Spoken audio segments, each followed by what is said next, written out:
पहले बतंग बड़ी मोर की लगावाना हर माई रे जमाई तोरा बेचेला फुलावाना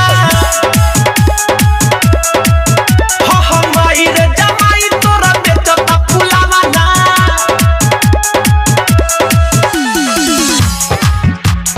माई रे जमाई तोरा बेचता फुलावाना। DJ Vikas Riga Sitamarhi presented by Lovely film production.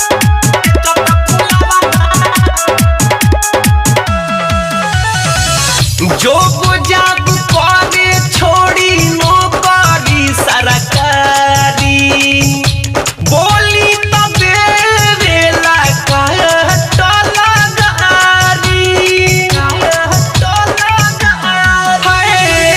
जो जाब करे छोड़ी नौकरी सरकारी बोली तबे वेला बुझेला हमारा नामा नामा के भावना हर माई रे जमाई तोरा बेचता फुलावाना हाँ माई रे जमाई तोरा बेचेला फुलावाना। डीजे विकास रीगा सीतामढ़ी। तोरा बेचता फुलावाना। आप सुन रहे हैं अमित पटेल की आवाज में।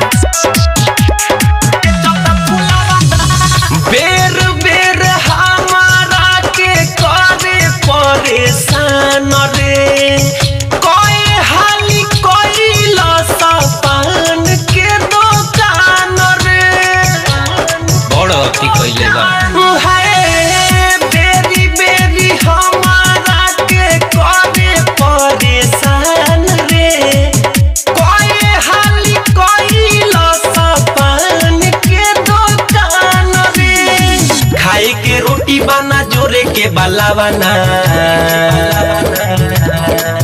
हर माई रे जमाई तोरा बेचेला फुलावाना हाँ माई रे जमाई तोरा बेचता फुलावाना। हाय रोजो निकला जाला झोरा झुरी लाद के सुन रे खेला माई अपना दामाद के पहले बतंग बड़ी मोर की लगावाना